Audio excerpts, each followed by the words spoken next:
to beat Israel. We're talking about Yehuda, and actually, in his 6th year, the occupation of Ashur of the whole Mamlechet Israel is accomplished, and they are expelled from Eretz Israel. In Eretz Israel, the only kingdom that is the Jewish kingdom that exists is Yehuda. So everything around is surrounded by King Ashur. From the internal issues, there is a big dispute inside of Yehuda. What to do? What is the right respond to this situation?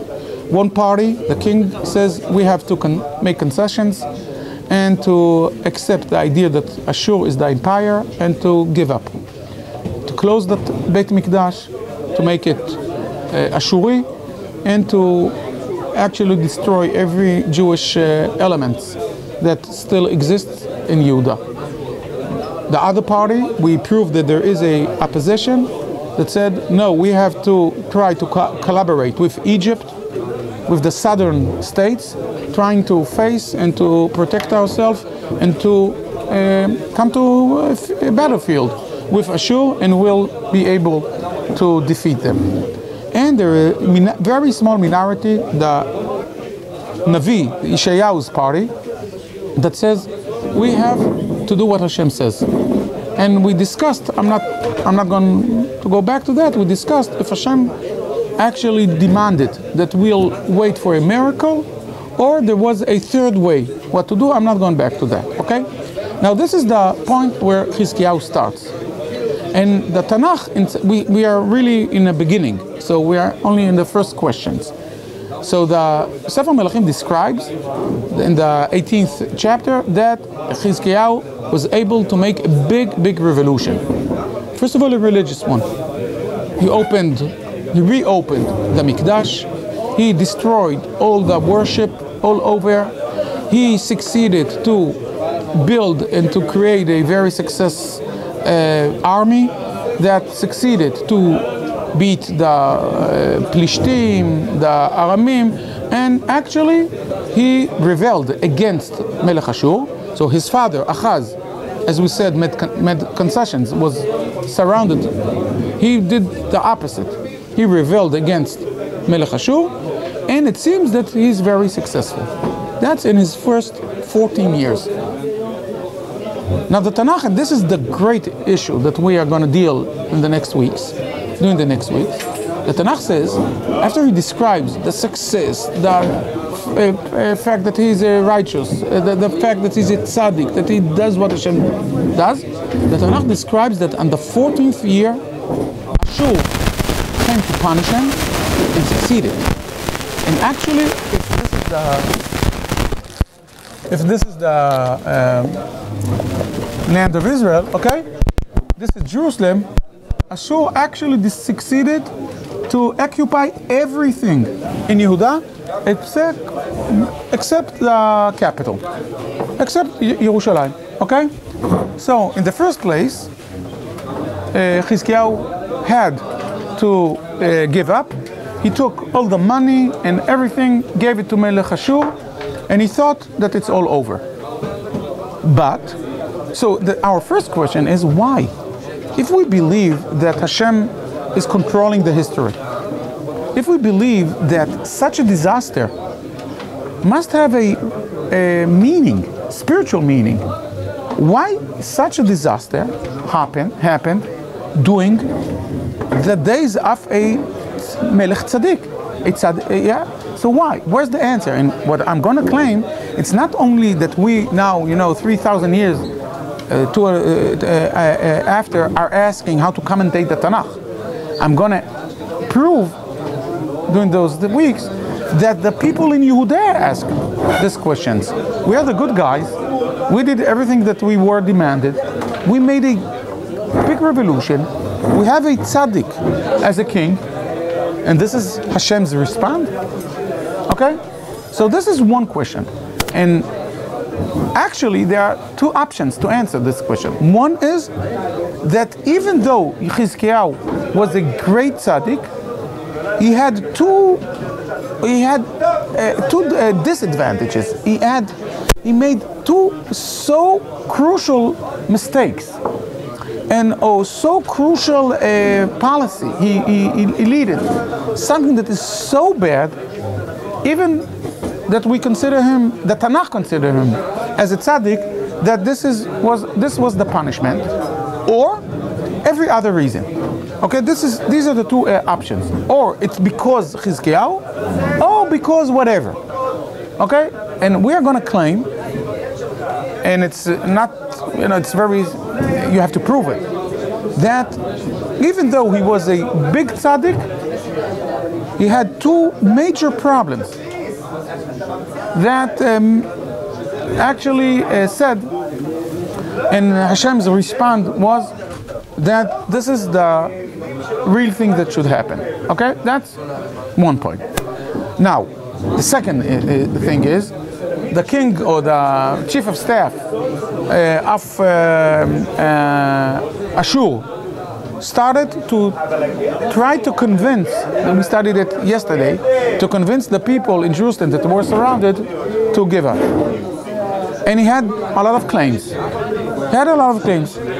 Politics, the fact that you don't have chance, you don't have any army. If he said, if I'll give you 2,000 horses, do you have people that can ride them? Yeah, you understand? And he also came with religious claims. And he said, if you believe in Hashem, so actually Hashem brought me here. So as Jewish people that believe in Hashem, you should give up, because it's Hashem's wish. Yeah? And all kinds of claims.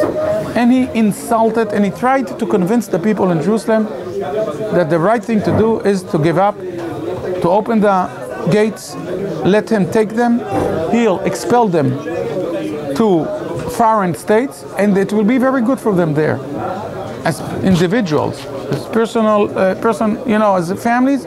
You'll have lovely life there. And he meant it. I mean, it's not a trick. He meant it. This was his policy. I'm not going now to explain why the policy of expulsion, how do you say? Yeah, is the best thing in order to control a empire. So I'm not talking about the policy, but he really meant it. So he didn't threaten them to kill them? No, he said, I'm not going to... You'd say it's God's will to walk into a gas chamber. That's right. That's right. So he didn't say, I'm going to kill you. He said, I'm going to do, you'll have lovely life. And he meant it, and actually he did it. He did it with Mamlechet Israel. He did it. It was very good as individuals. But I'll break the spine of the state, of the nationality. Yeah? I'm not gonna do anything as individuals, anything problematic as individuals. Okay. So what did we study today? Today we studied the response of the prophet of Yeshayahu, as it's been described in Melachim, and it was in two parts. The first part was Hizkya, the king, don't worry, he'll move from here. He'll move from here. And Hashem's trick, let's call it what? Hashem brought a different army here, from here, okay? So therefore the troops had to leave Jerusalem and to go to face and to fight with the real danger. But the king of Ashur told them, don't be so happy. I'm going there, I'm going to solve the problem, and I'm coming back. I'm coming back. So then, and the second response of Hashem was actually saying that Ashur will be destroyed, and Hizkya slept in his bed and woke up in the morning, and the Tanakh says that 185,000 soldiers of Sancheriv were dead. There was a disease or whatever, and they all were dead. Okay? So now, our question is, if in the first time this was the disaster, why did the redemption came? What was changed? The fact that they prayed? Not only that, the Tanakh emphasizes that the reason that Hashem is destroying Machane Ashur, the Ashur camp, is because of two reasons. One is it's Hashem's interest, because who symbolizes the existence of Hashem in the world? Who's carrying the flag? Who is announcing all over the world that there is Hashem, Am Yisrael?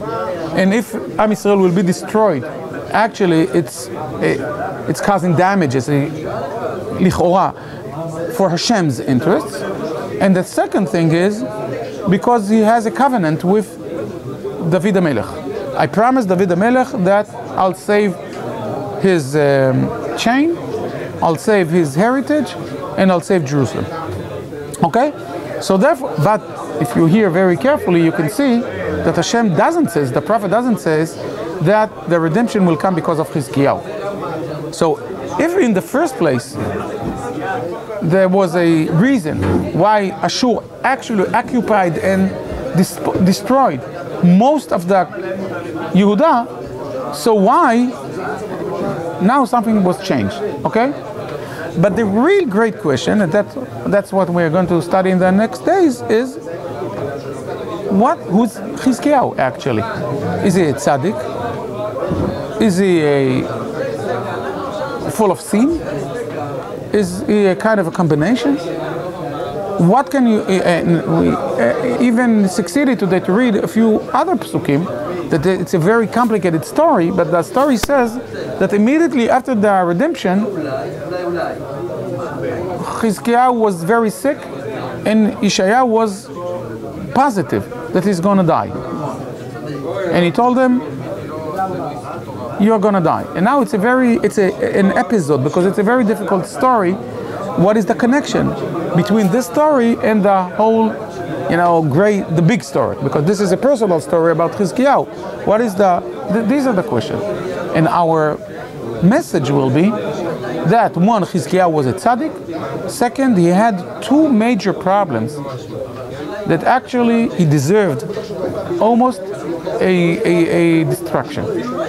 Why and whatever, that's, if you'll stay here for a month, you'll study. Okay? So that's now this is the way that we every time there are foreign students, after the Hebrew Shir, I'm giving a small summarize that if you didn't understand this word or whatever, but now you can understand what we are searching for. Okay? Shkoich.